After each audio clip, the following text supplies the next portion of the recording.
to welcome you tonight to this public information meeting.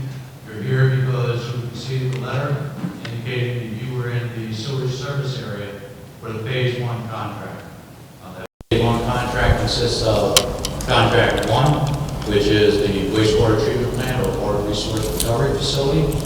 Contract 2, which is a sewer service area just north of 28 in the vicinity of the transfer station. And Contract 3, which is the other portion of the sewer service area, which is south of 28 between Orchard and Quinquisset and goes down as far as Yard Arm Drive. For what it's worth, when I was going down there one day and you see ship's rudder, ship's wheel, ships, there were at least 5 or 6 ships roads, and then you finally had shipwreck. And I said, it's nice, you build a ship and then you crash it. But anyway, I was the former director of Public Works for the town of Falmouth, and I retired a couple of years ago. Just before coming here and leaving there, I had managed a number of large contracts, both water and wastewater. This service area here includes approximately 429 properties. The one that I completed in Falmouth at that time was around 1,500 properties. So it's not quite as big, but just as important, I'm sure, for everyone that's here this evening. I want to make a couple of quick introductions before I'm remiss in not doing that. This evening here is our town manager, Rodney Collins, as well as assistant town manager, Wayne Taylor. We have our representatives from our engineering firms, Mike Scipione, who is Weston and Sampson. They'll be managing the plant. They are the OPM for the plant contract. And Environmental Partners Group, which is Andy Brodet and Paul Millett. They are going to be the construction administrators for Contract 2 and Contract 3. Also here this evening are a number of our wastewater sewer commissioners. Catherine Castaneda is here, and Meredith Harris and Joe Lyons are here this evening as well. And I'm sorry, Chad Snell is here, our chairman. Also, we have Zach Seabury, who is the Board of Health agent. Christine, help me with that one again. William. Justin Board of Health Shanahan. as well, she's assistant health agent. Dawn Thayer is here, she is the town's finance director. Okay. So hopefully, after I'm done with my presentation, I will not keep you too long. All right, thank you. I have about 764 slides to go through, so we'll be out of here before midnight maybe, but it's about 20 to 22 slides, all right? So I'm going to try to get started here, and then after I give my presentation, hopefully we'll have plenty of time for questions and answers, all right? The only thing that I would ask is that this is a Phase 1 project meeting, so the people here have a vested interest in that particular project because it's in their neighborhood. So I would just ask to try to keep the questions relating to the Phase 1 project area, if you will. So what this is, it is a forum for the Phase 1 project in particular, which is the plant collection system area. Purpose is to inform in a general way some information you may or may not be aware of, and then to be able to provide some more specific information, all right, as it relates specifically to your sewer services and sewer laterals, and also in a small form to be able to educate a little bit. And just about any presentation I ever did, I was not only a director of public works, but I was also a teacher. So what I always try to do is to educate whenever possible. Some of the topics we're going to cover is why are you here, and why are we doing this? Give you an overview of what the collection system looks like, what your service connections specifically, some financial options, because there are a couple of options you may or may not be aware of, and then of course have time for some questions and answers. I think I've already been through the introductions for this purpose.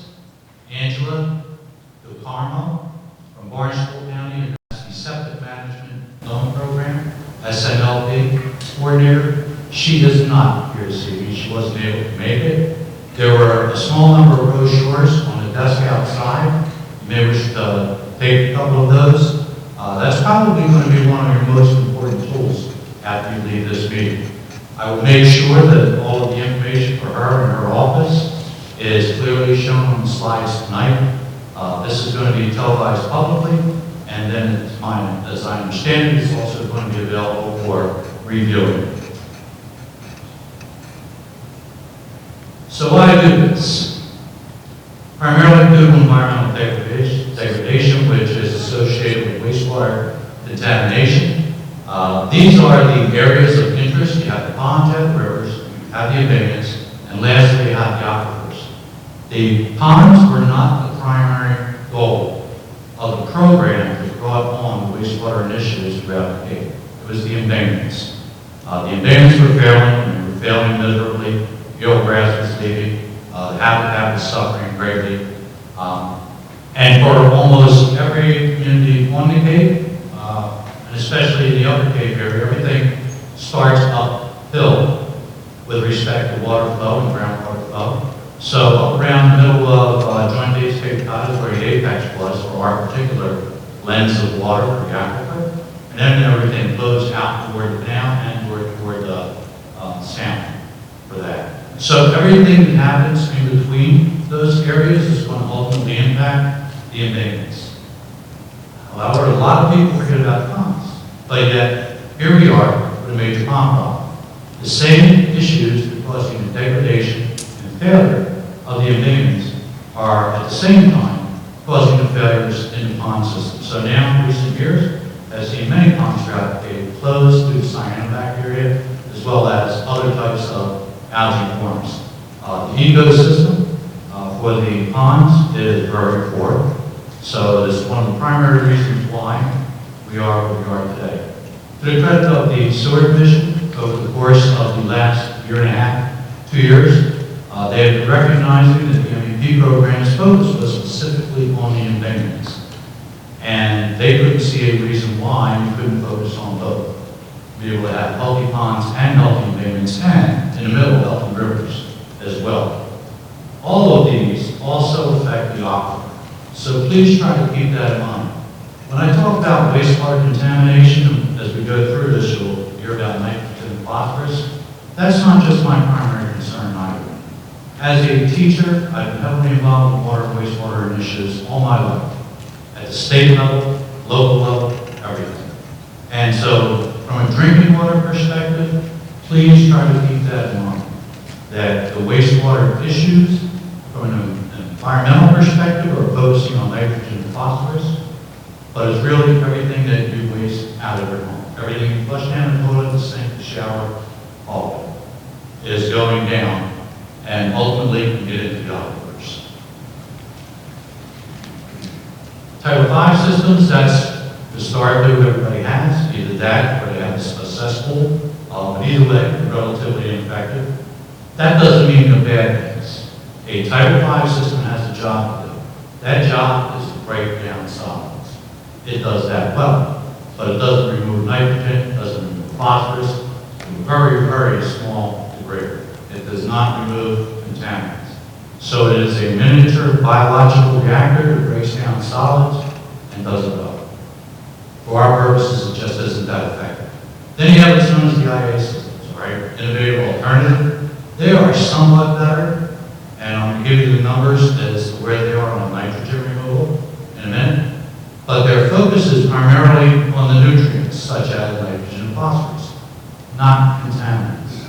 For my purposes, in what I've done in my career, I am concerned about not just wastewater, but also wastewater impacts on drinking water. Right? So it's not just about phosphorus and nitrogen for me.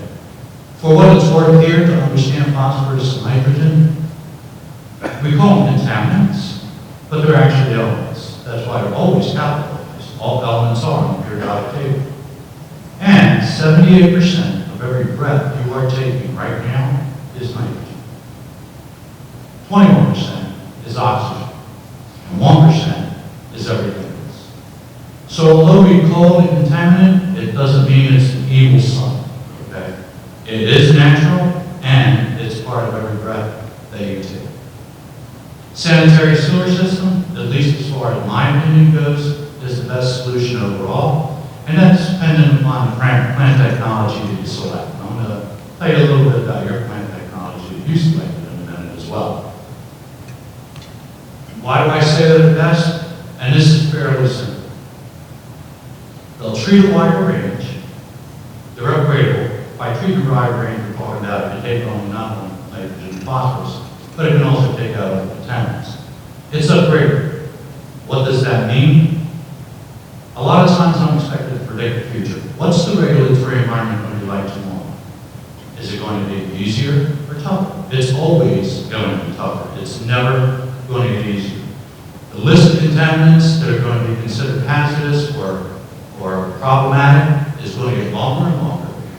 And for what it's worth, this one simple revelation is this, that from the perspective of trying to define clean water or dirty water, it's a stroke of a pen in Boston or DC. So the definitions can change tomorrow as to what's clean and what's not, what's good and what's bad. This last one is why I believe that municipal systems are the best solution. Because if there is no discharge, there could be no problem. A wastewater collection system is intended to remove 100% of all the wastewater being generated by every house in a geographic area. There is no longer an on-site discharge. With an INA system or a Title V system, there is an on-site discharge. So you're removing all of it, processing it at a centralized facility that you can upgrade, you can change, you can monitor this, all right, in order to make it customizable for the contaminants that you're concerned. So it removes 100% of the discharge, and that means it removes 100% of the problem.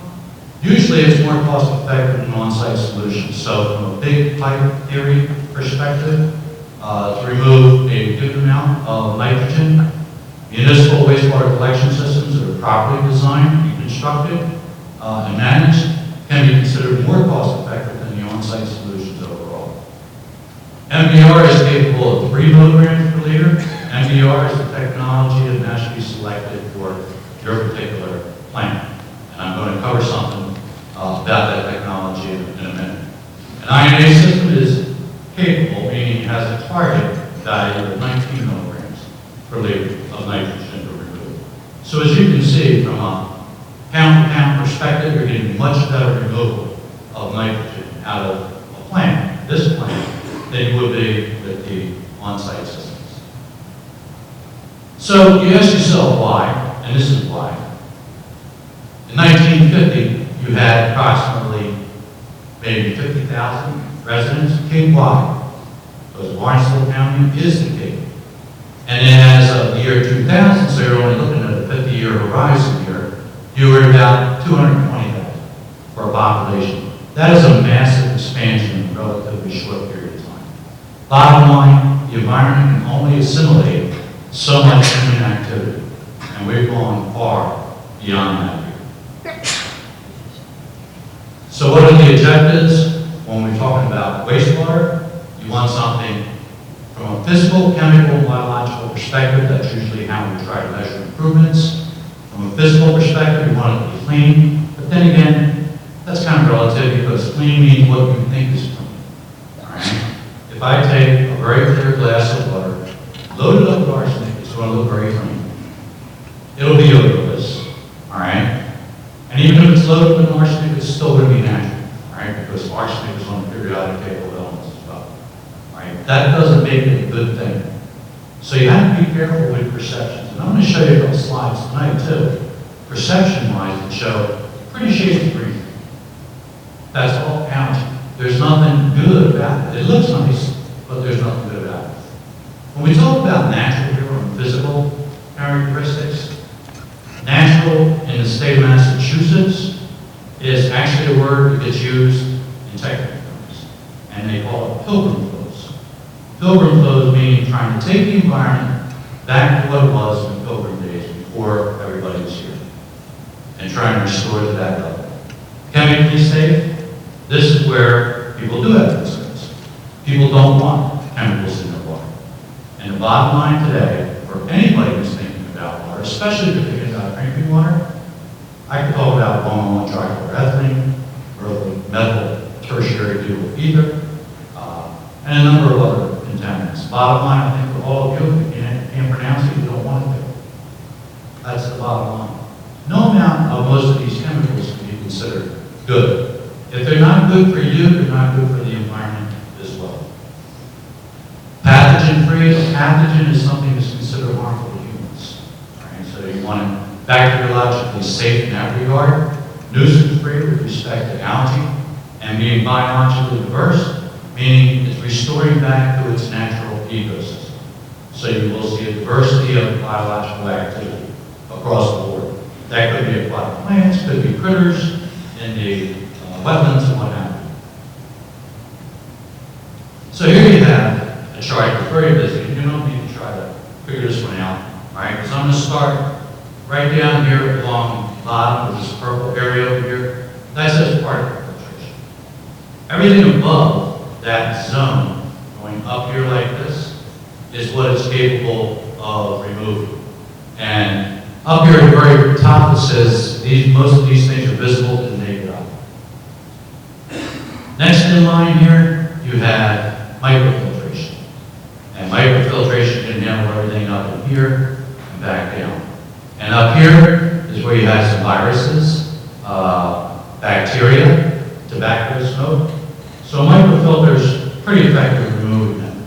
It removes virtually all of the bacteria and some of the viruses.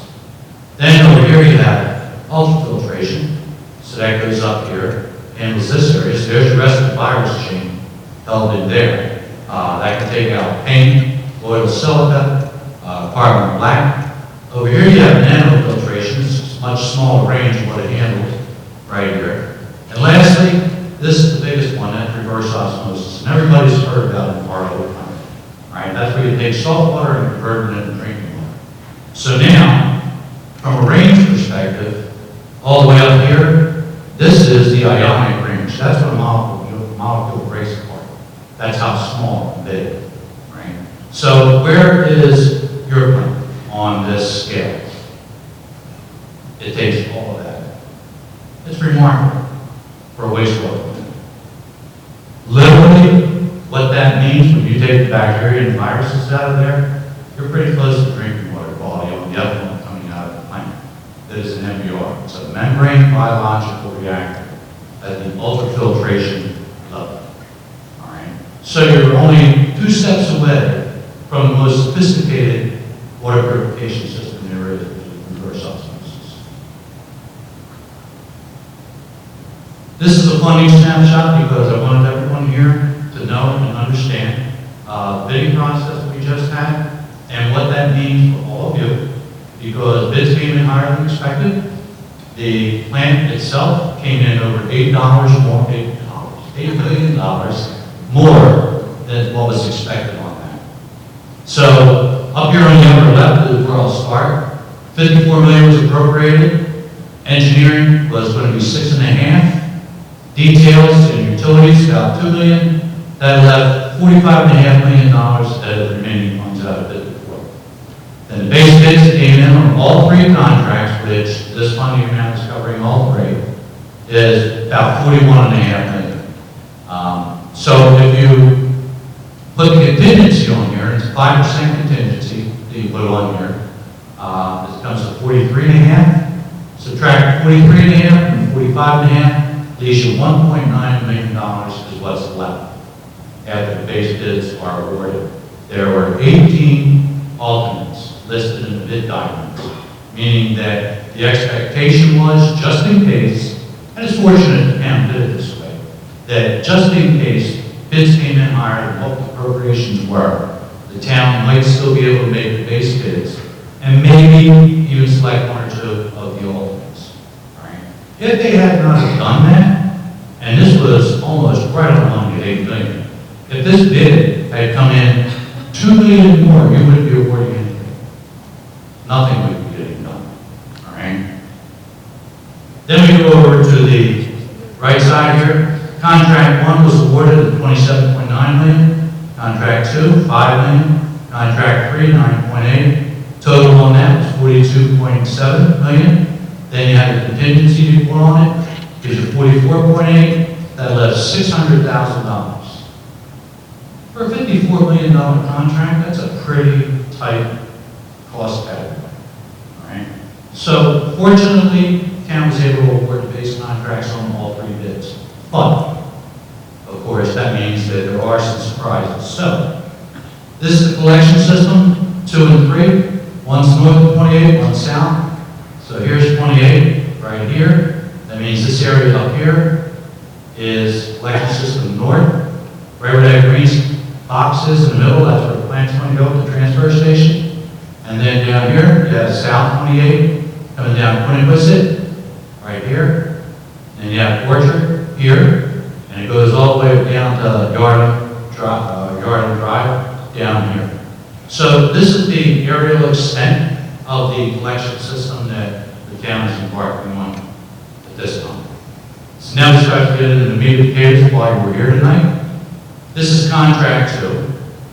And you see up in the upper right corner here, we have Meeting House Road and Hanson, which are in a dash line. All the other service areas here are boxed in solid rectangles. That's because this was listed as one of the alternates under the contract. So what happens here? Meeting House and Hanson, they won't be getting done under this contract at this time, but I'm going to get into explaining that a little bit as well. Here, on Collection System South, you also have a number of properties here that have dash lines. Be great for it. You have these over here, Rainbow down here. So, with those, same thing, they have the dash lines because they were bid as alternates. So the contractor would have to bid separately for each of these items. And this is alternate number 2 and 3. So alternate 2 would have been some of the first roads that I'm going to show you now. Christopher, Egret, Pine, Anthony's, and Rainbow. Then, for alternate 3 is that circle there, and it includes all these roads here. Brewster, Harwich, Chatham, Dennis, Truro, and Strawberry. So, the value on alternate 2 was $1 million. The value on alternate 3 was $2.5 million. And you notice right here in the center, that green star, that was going to be where a lift station was going to be located. So that would drove the cost of those roads up a bit at $2.5 million because there's a lift station in the middle. So for alternate 2, that represented 33 properties. Alternate 3 represented a total of 57. So all of them combined equal about 100 properties in the sewer service area that aren't getting done at this time. So what does that mean for everyone here to see? You have the state revolving fund. That's where the town got the number of $54 million. All right, it's a state program for water and wastewater initiatives, and they receive federal money and then they disperse it out in the form of loans to communities. So they have, starting that process, you start out with a project evaluation form. A town that wants to embark on an SRF loan with the state would file what's known as a PDF, or project evaluation form, with the state, fairly lengthy, and you're telling the state the environmental project you want to do and why. See if they approve it. So that's the beginning of the state revolving fund process. In this case, we already have a state revolving fund loan. That's where $54 million is. But knowing that we didn't have enough money to do the project the way it was intended, we filed on August 12th a request, PDF request, and it's a placeholder. It's not binding on the town. And the request was for $12 million because the total of the alternates was a little over $8 million. It's just, at the end of this process, which I'll show you on the rest of this slide, you're looking at a 9-month duration minimum from this period of time right now, before this could get finalized. And with where the inflation costs and supply chain issues are going to be in another year, I have no idea. So that's why it was higher than what was actually going to be necessary. Purpose was to cover the alternatives, especially the roads. Now, we filed it on the 12th. The last received was on the 11th, and that was the plan. At that time, it was crystal clear to me, and I let the town know that we weren't going to be able to award the alternates based on how that bid came in, $8 million higher. So we filed this the next day, and that next day on August 12th happened to be the final day to file an SRF request. So now what happens is it goes to the state under what's known as the IUP, it's an intended use plan. That will be published by the SRF program in January. It'll identify any eligible projects throughout the state, and then they notify each of the project recipients that they're considered eligible. And at that time, it's decision time. Then the town can discuss it at the town meeting and either affirm or deny, turn it down. The numbers will come down on that 12, so it's not what the town will be discussing. It will be some value less. Everybody has a vested interest in doing this, not only the town, but the state, the town, and you, with your residents and your neighbors, certainly want to have a complete project. And if this doesn't get approved, it would not be. The state has a vested interest because they went down $54 million. They have a vested interest in seeing that that project goes through the way it was intended. So in my opinion, and it is only my opinion, I believe there's a strong likelihood that the state is going to approve it. So now for you, contract 1, which is the plan, December 2024 is the timeline. It's going to be about roughly 26 months. Contract 2, 22 months. Contract 3, 26 months. So they're all in similar time frames. What's important to remember about this for all of you, however, is that the town doesn't have a wastewater plant. If the town did, and you were building a collection system, you start hooking up as soon as the main is installed and will allow that to happen. Here, however, you can't install or can't hook up anyone until the plant is ready to accept the flow and the system that they're connected into can move the flow. All right, so the collection system, as well as the plant, would have to be at some point of completion before the town would even allow connections to occur. So what can you expect? On the ancillary roads or side roads, are generally off some of the major roads, like let's say Orchard or Quinquistic, driveway access issues, if they happen to be in front of your house. The contractor that the town engaged on this is Robert P. Allen. For what it's worth, they are a very good contractor at doing this, and they work very well within the neighborhoods that they serve. All right, so they're going to be listening to you. They do want it to be as pleasant an experience as a construction project can be for you, so they're going to try to do their best to minimize the inconvenience. So let's say, for sake of argument, they know that tomorrow they're coming in front of your house for a few hours. They will let you know your driveway is going to be blocked, so you can make provisions to relocate your car. Right. These schedules and everything will be on the town's website, and I'll get to that. Pipe staging and screening. Oops.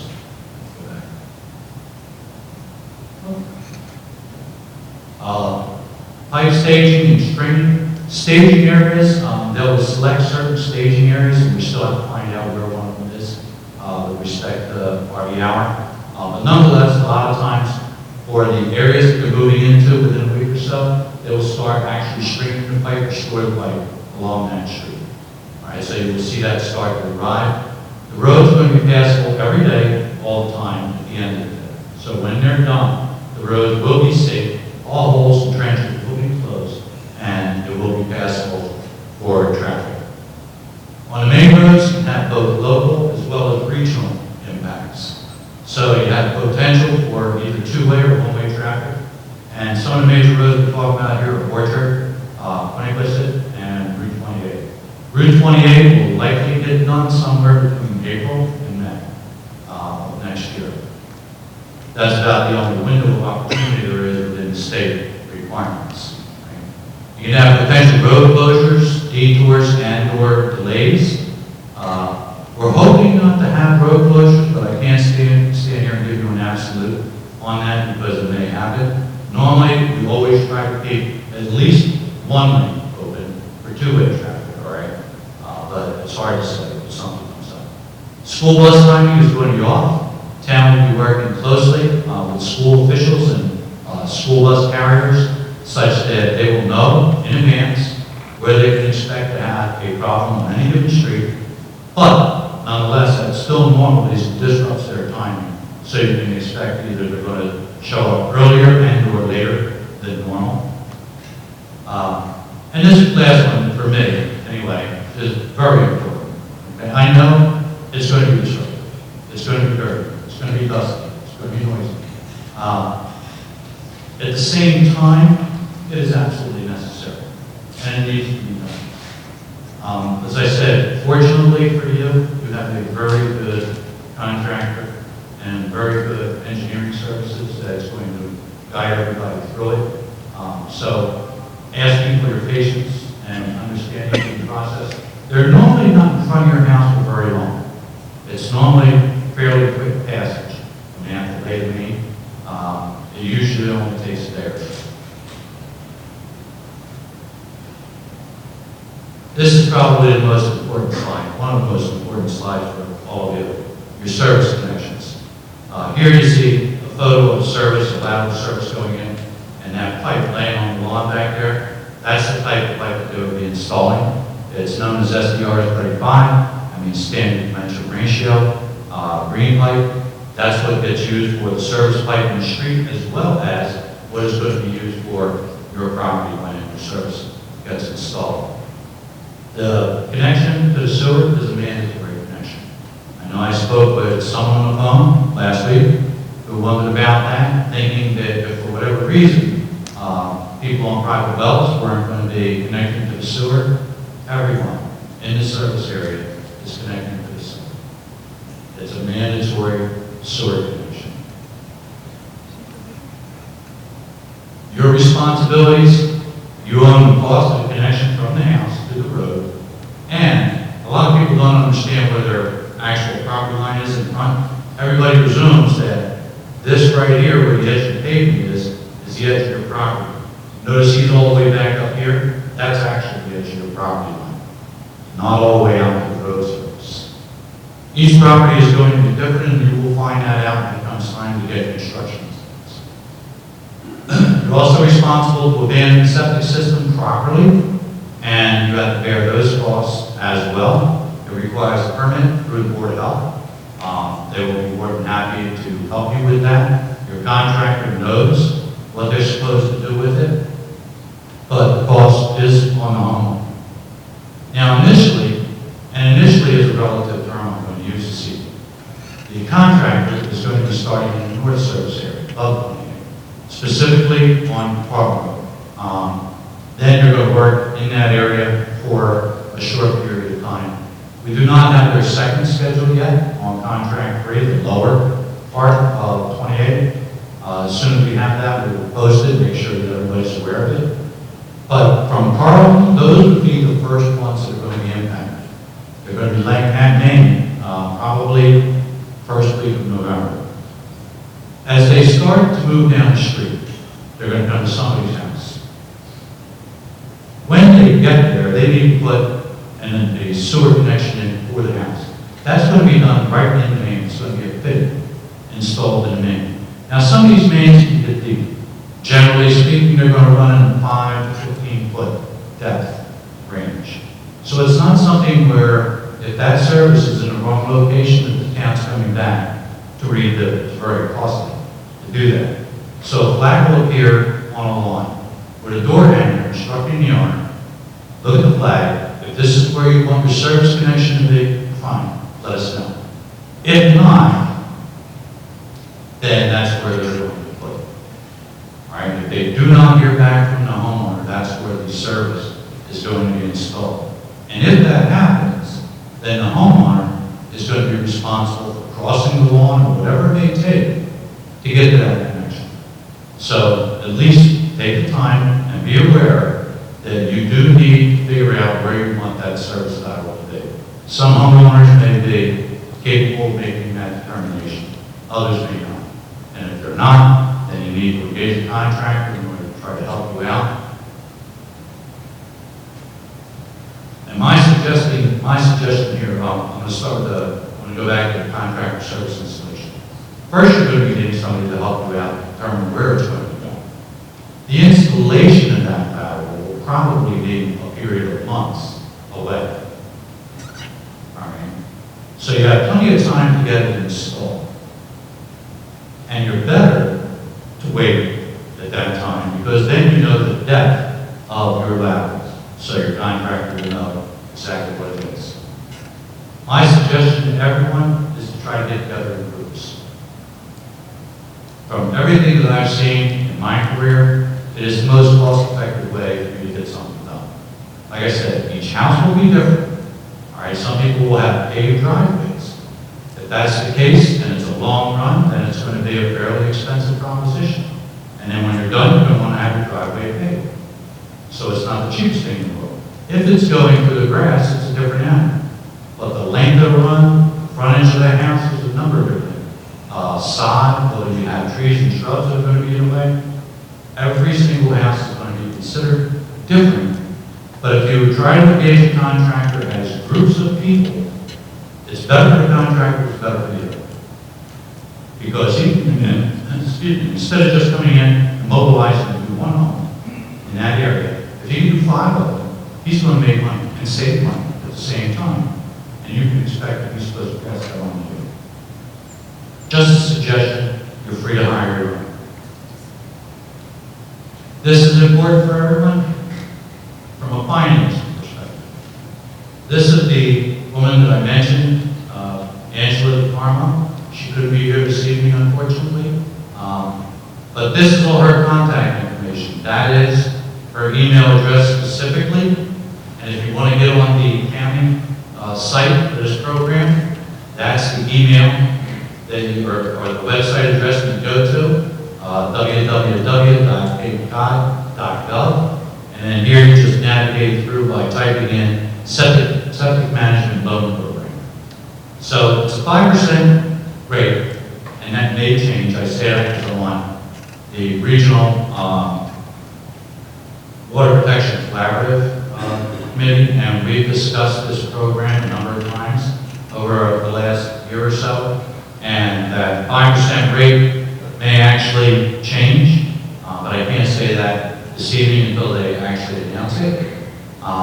It's a 20-year term, so it's a long-term repayment program. This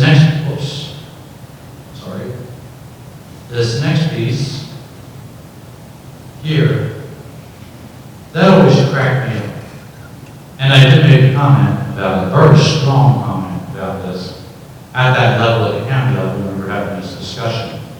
I said, how is it that that rate goes from 5% to 14% when a person defaults?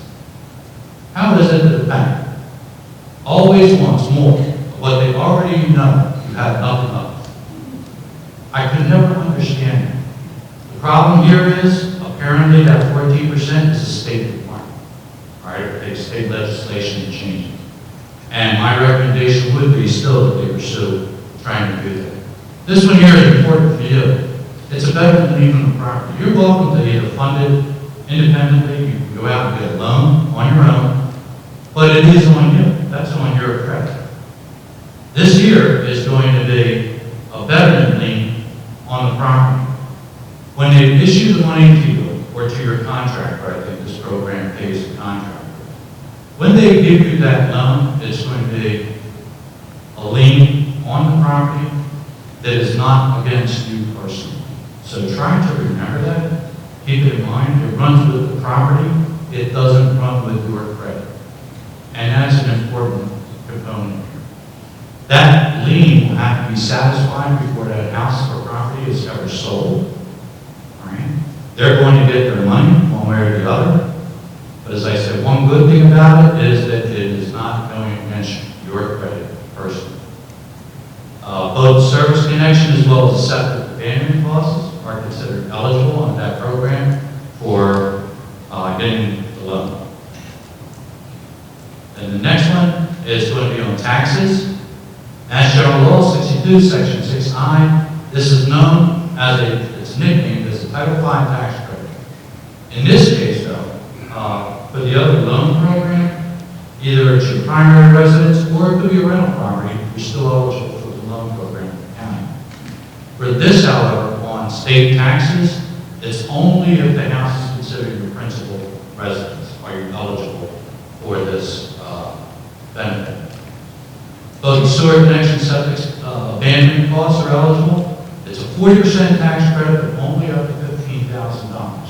So the maximum that they're going to allow as a credit on the taxes is $6,000 under any circumstance. And when you go to do your filing, they won't allow it to exceed more than $1,500 per year over a 5-year period.